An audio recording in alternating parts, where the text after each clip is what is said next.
तो हेलो मेरे प्यारे बच्चों, मेरा नाम क्षितिज मालविया, लेकर आ गया हूँ आपके पास एक और नया लेक्चर। पिछले लेक्चर में हमने टाइप्स ऑफ मोशन की बात करी थी, टाइम के बेसिस पर और पाथ फॉलोड के बेसिस पे। आज हम बात करने वाले हैं कि फिजिकल क्वांटिटीज कितने टाइप्स की होती है, ताकि हम जब फैक्टर्स अफेक्टिंग मोशन शुरू करें तो हमको प्रॉब्लम ना जाए। तो बिना किसी देरी करे शुरू करते हैं। अपना प्रेजेंस ऑफ माइंड यहाँ पे लेके जाइए ताकि आप मेरी बातों से कनेक्ट हो सके और मुझे समझ सके। तो भैया हम देख रहे हैं कि फिजिकल क्वांटिटीज क्या होती है। क्या देख रहे हैं भाई? Physical quantities. फिजिकल क्वांटिटीज क्या होती है बेटा?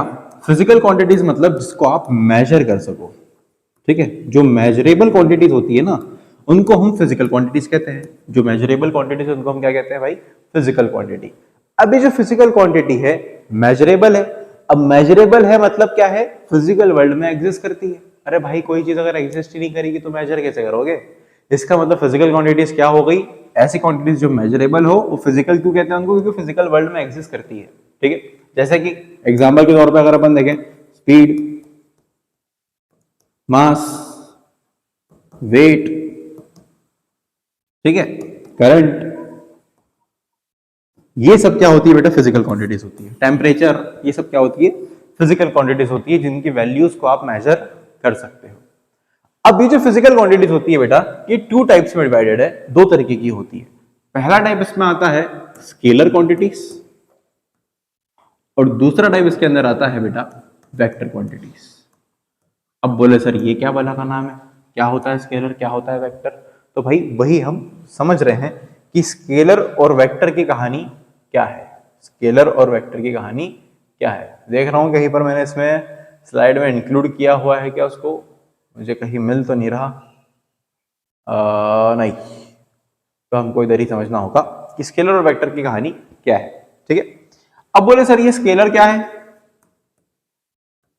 और बोले सर ये वेक्टर क्या है।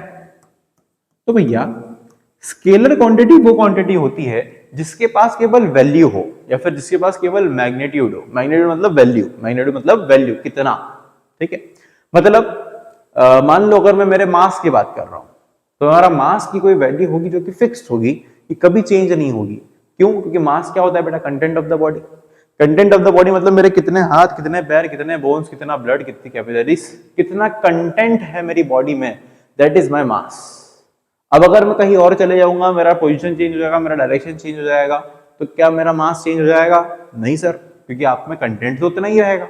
इसका मतलब है कि ऐसी क्वांटिटी जिसके पास केवल और केवल वैल्यू हो, जिसके पास केवल क्या हो भाई साहब? वैल्यू हो, यानी मैग्नीट्यूड हो। पोजीशन डायरेक्शन चेंज करने से फर्क ना पड़े, पोजीशन या फिर डायरेक्शन चेंज करने से फर्क ना पड़े, तो इसको हम क्या कहते हैं बेटा? स्केलर क्वांटिटी कहते हैं। समझ में? एग्जाम्पल के तौर पर अगर आप और देखो, टाइम। टाइम एक तरीके का स्केलर क्वांटिटी होगा, क्योंकि अगर आप कहीं पर भी जा रहे हो तो टाइम तो सेम ही होता है। क्लियर? मतलब अब ये मैं समझना कि भाई मैं अमेरिका चले जाऊंगा सर, मेरा टाइम दूसरा होगा। मेरा कहने का मतलब ये है डायरेक्शन चेंज करने पर टाइम की वैल्यू चेंज नहीं होती, that is why it is a scalar quantity. Length, length की भी डायरेक्शन चेंज करने पे, मतलब डिस्टेंस की वैल्यू डायरेक्शन चेंज करने पे चेंज नहीं होती। अगर आप आगे जाओगे पीछे जाओगे, आपका डिस्टेंस ऐसा नहीं होगा आगे जाने में बढ़ गया पीछे आने पे कम हो गया, डिस्टेंस हमेशा इंक्रीज ही होगा। दैट इज व्हाई डिस्टेंस भी एक कैसी क्वांटिटी हो जाती है बेटा? स्केलर क्वांटिटी हो जाती है। सही बात समझ में? दुनिया में ऐसी कोई सी भी क्वांटिटी जिसके पास केवल और केवल वैल्यू है, जिसके पास डायरेक्शन का कोई फर्क नहीं पड़ रहा, that quantity is known as बेटा स्केलर क्वांटिटी। और वेक्टर क्वांटिटी क्या होगी बेटा? वेक्टर क्वांटिटी ऐसी क्वांटिटीज होती है जिनके पास वैल्यू तो होती है, लेकिन वैल्यू के साथ साथ इनके पास डायरेक्शन भी होता है।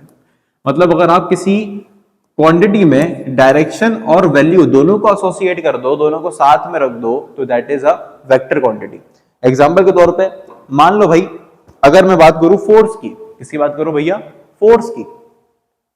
तो फोर्स की वैल्यू और डायरेक्शन दोनों ही डिपेंड करता है कि आप कहां फोर्स लगा रहे हो। फॉर एग्जांपल, अगर मुझे मान लो एक चेयर को मूव करना है, और मैंने आप में से किसी बच्चे को बोला कि भाई ये चेयर को मूव करो, तो अगर मैं आपको बोल रहा हूं कि 10 न्यूटन की फोर्स से मूव करना है, तो क्या आप मूव कर लोगे उसको? नहीं। क्यों? क्योंकि अगर आप में थोड़ा भी दिमाग होगा तो आप पूछोगे कि सर चेयर को कहां मूव करना है, उसको आगे ले जाना है, पीछे ले जाना है, लेफ्ट राइट, कहां ले जाना है? मतलब आपको किसकी जरूरत पड़ रही है बेटा? डायरेक्शन की जरूरत पड़ रही है।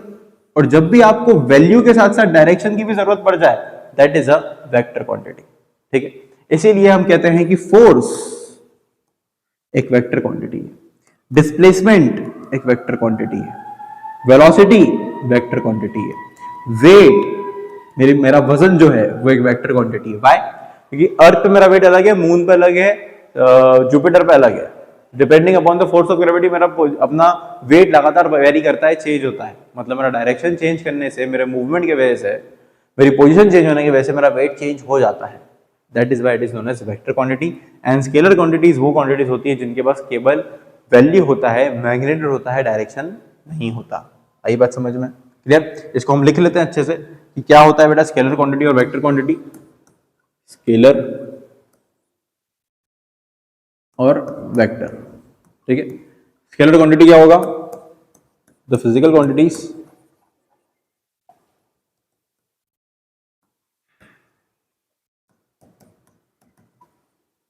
that only has magnitude but no direction।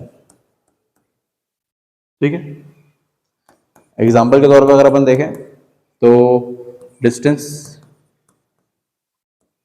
This is a scalar quantity, mass is a scalar quantity. ठीक है, अगर मैं वेक्टर क्वांटिटी की बात करूं तो ऐसी physical quantities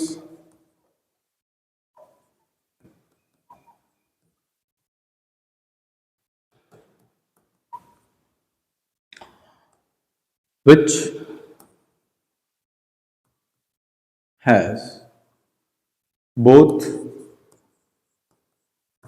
magnitude and direction। अगर मैग्नीट्यूड डायरेक्शन दोनों है आपके पास, so that will be a vector quantity. याद रखिएगा वेक्टर क्वांटिटी की खासियत ये होती है कि that they can be negative also, zero also और positive also, but scalars generally we have seen that they are positive. ठीक है, these can be negative also, zero, positive. ठीक है, एंड एग्जांपल के तौर पर अगर अपन देखें वेक्टर क्वांटिटी को तो फोर्स इसका बेस्ट एग्जांपल है। ठीक है, वेट इसका बेस्ट एग्जांपल है, देन डिस्प्लेसमेंट इसका एग्जांपल है। आई होप आपको वेक्टर क्वांटिटी और स्केलर क्वांटिटी अच्छे से क्लियर हो गया होगा, क्योंकि जब हम फैक्टर्स अफेक्टिंग मोशन शुरू करेंगे तो हम हर क्वांटिटी को स्केलर वेक्टर के तौर पर डिफरेंशिएट करेंगे। मैं क्षितिज मालवी आपके साथ हमेशा बना हूं। आई होप आपको आज का लेक्चर समझ में आ गया होगा, स्केलर वेक्टर अच्छे से क्लियर हो गया होगा। अगले लेक्चर में हम फैक्टर्स अफेक्टिंग मोशन की बात करेंगे। तब तक के लिए हमारे साथ बने रहिए। वीडियो पसंद आए तो लाइक एंड शेयर जरूर करें, चैनल को सब्सक्राइब करें। Thank you very much.